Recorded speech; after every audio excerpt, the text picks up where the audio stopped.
Good afternoon. I'd like to start off with a little statement. As you heard from my bio, I'm kind of new to Endeavor. We'll talk a little bit about who Endeavor is here in a minute. This last couple weeks has been a week of firsts for me. It's the first couple weeks with the company. It's my first time moving to Utah, so it's kind of new there.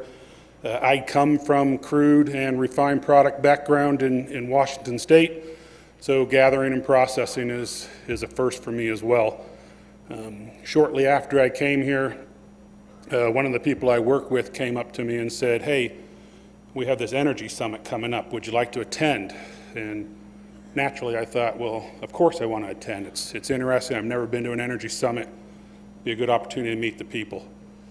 A couple hours later, that same person came back to me and said, because of some business stuff and the hurricane down in the Gulf, we need somebody to speak at the Energy Summit.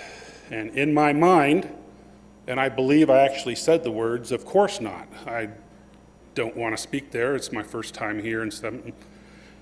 But apparently, he heard, "Of course I will." So obviously, it led into me needing to build a PowerPoint, which is my first PowerPoint I built with the help of some people. I threw some slides together. Listening to the speakers from yesterday and today, as nervous as I was to be here to talk about some of the things, I am honored to be here now. I'm excited to talk a little bit about my company, some of the things we're doing in Utah, and where we're going hopefully in the future. So, like I said, I work for Endeavor. If you haven't heard the name before, as of August 1st, we switched over to the new name. We used to be known as Tesoro. The company, if you don't know the history of the company, it started off in Alaska years and years ago. It grew from a grassroots and it spread out, and as it grew across the western states and it started acquiring companies and merging with companies, we realized not that long ago, in order to bring everybody together under one roof, we need to make a difference, and we need to make a name change, and we needed to take the best of each of those businesses and bring them under one roof. So we changed our name on August 1st to Endeavor. It's been a journey, and I'm happy to be part of it. So a little bit about the company. It's formerly known as Tesoro. We already talked about it. Marketing and logistics in the western U.S. We have 10 refineries now with the merger with Western. We do approximately 1.2 million barrels a day. We need to figure out what screen to look at. We have an extensive logistic network and retail marketing system. We have over 3,000 stores across the U.S. One of the things that isn't up here, and I'm excited mostly about, I think, being in the oil industry, we now own a bakery. So we have a bakery in Minnesota that supplies a lot of these stores, and hopefully one day I will get an opportunity to visit it. But on top of that, retail stores marketed under multiple names. We'll talk about the names here in a few minutes, and across the U.S. we have about 13,000 employees total. Under the refinery, we operate refineries in Alaska, California. Now with the merger, we have Minnesota, New Mexico, North Dakota, Texas, Utah, and Washington encompasses our 10 refineries. Logistics, we have 2 logistics MLPs. It's the Endeavor Logistics and the Western Refinery Logistics. And under marketing, like I said, we have over 3,000 stores. A lot of the brands you probably know, Arco, Exxon, Super America, Shell, Mobil, Conoco, Tesoro, U.S. Gasoline, and Giant brands across those states. So, little map. It's an older map. Forgive me, I didn't get a chance to get the updated one. It does show kind of where our older refineries are. It does not include the new refineries that we merged with just recently. We talk about again, some of the branded stores that we have down there, the Arco, the Exxons, the Mobils. The older numbers with 7,100 employees. Kind of gives you an idea of how we've grown in the last couple years from 7,100 to over 13,000, and the barrels from 847,000 and now over 1.2 million Endeavor Logistics, which I am part of, encompasses quite a bit. So crude oil, refined products, natural gas pipelines. We have over 3,500 miles of pipelines across the western states. Natural gas throughput capacity, 2,900 million cubic feet. As we go down through there, natural gas inlet processing, about 1,500 million. The High Plains pipelines pushing about 100 million barrels a day. We have trucking, our marketing terminal capacity over 645 million barrels a day, and so on. And you can see kind of how we're spread out in all the western states. So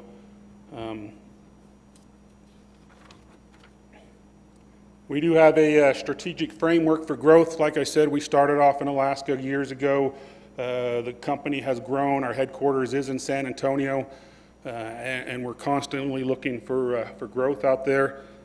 Some of the things we focus on is a stable, free-based business. You know, we're looking to provide full-service logistic offerings out there, whatever we can do to support other ventures and things. We're doing it with a minimal commodity price exposure. We're trying to optimize existing asset bases, trying to enhance operational efficiencies. We're always looking for new ways to enhance that, capture sorrel volumes through non-TLOP assets, and we're trying to expand third-party businesses. So we're constantly looking for opportunities out there to be able to expand that. Pursuing organic expansion opportunities. We're trying to focus on low-risk growth projects. We're trying to invest in to support the sorrel value chain optimization, and we're enhancing the strength existing logistics system. So we're constantly trying to look how we can enhance that, how we can grow that, how we can increase our throughputs, and expand from there. And then growth through strategic acquisitions. The mergers recently with Whiting and Western and multiple other ones across the U.S. has been huge for us, which again kind of drove the name change to bring that all under one roof going forward. To get down to some of the local stuff, as we said in the beginning, I am the district manager for the South District in the Uintah Basin. That covers about 72 employees total locally, 31 of those employees for operations. We have 2 dedicated to construction, 14 in maintenance and I&E, 13 measurements, and 12 plant personnel. So that's local here. In the South District, we cover about 737 square miles is our footprint. We have about a total of 800 miles of pipeline. Gas gathers from approximately, we tie into about 1,850 wells out here in the Uintah Basin from multiple different producers. The product that's gathered is compressed. We have 14 compressor stations out there. The product is delivered to 2 of our processing plants. Of course, where it's cooled, we separate the liquids from the gas. After reclaiming the desired Y-grade natural gas, it's shipped out to we ship out the remaining gas,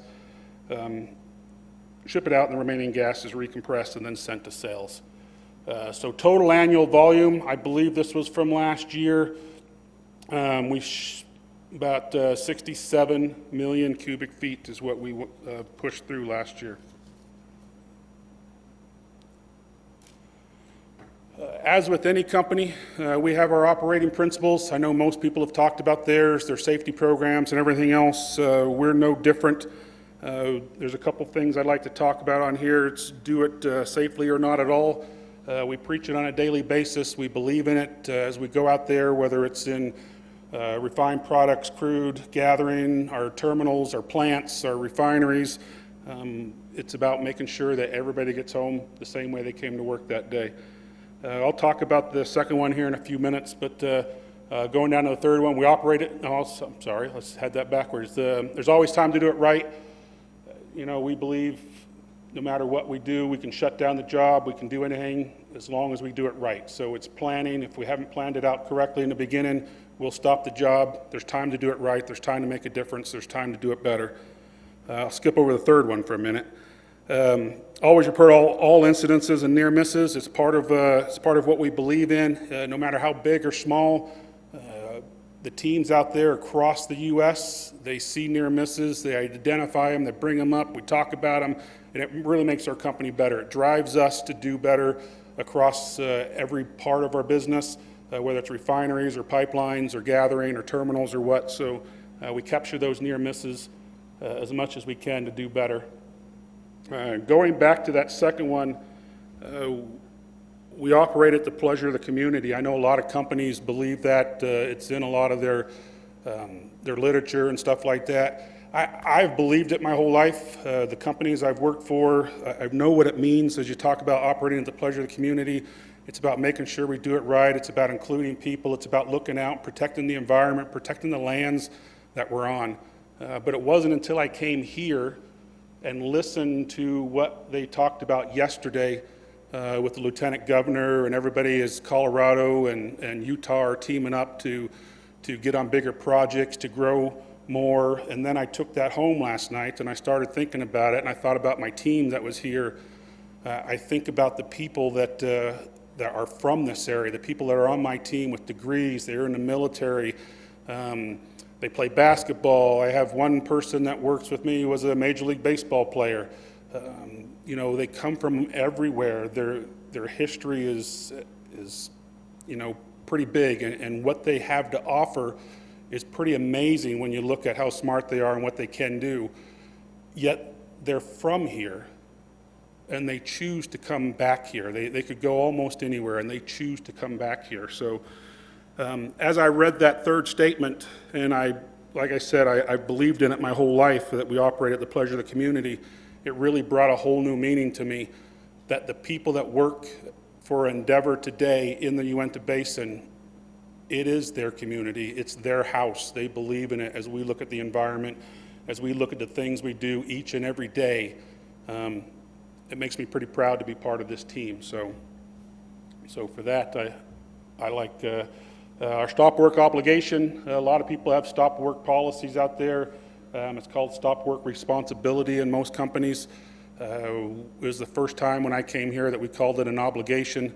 It's one of the things we're proud of. Anybody that comes on one of our facilities, anything we do, no matter what well site we're at, no matter what terminal or plant or anything, we believe wholeheartedly that we have the responsibility and the obligation to stop the job. So if anybody sees something out there, we believe in that, and hopefully everyone else does when they come on our sites, because if they don't, you know, we don't need them there.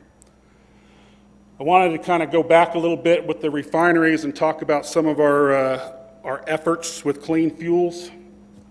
I know as looking at some of the Utah history, Utah's fuel supply is cleaner now than it ever has been. Since 2004, it may be hard to read. We have a 90% reduction in sulfur in gasoline. Since 2005, we have a 90% reduction in sulfur in diesel. And since 2010, we have a 45% reduction in benzene.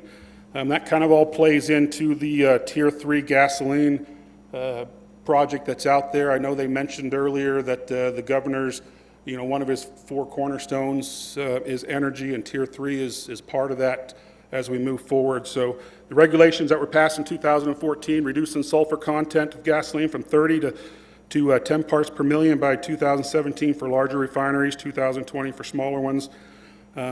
Endeavor, Tesoro at the time, was the first refinery to commit to the governor to meet those standards. So that was a pretty good thing. Basically, the reduction increases efficiency in the catalytic converters, reducing tailpipe emissions by 260,000 tons, or about 10% by 2018. So the industry compliance capital, Tesoro Endeavor actually has invested about $9.8 billion into this effort in order to meet those requirements.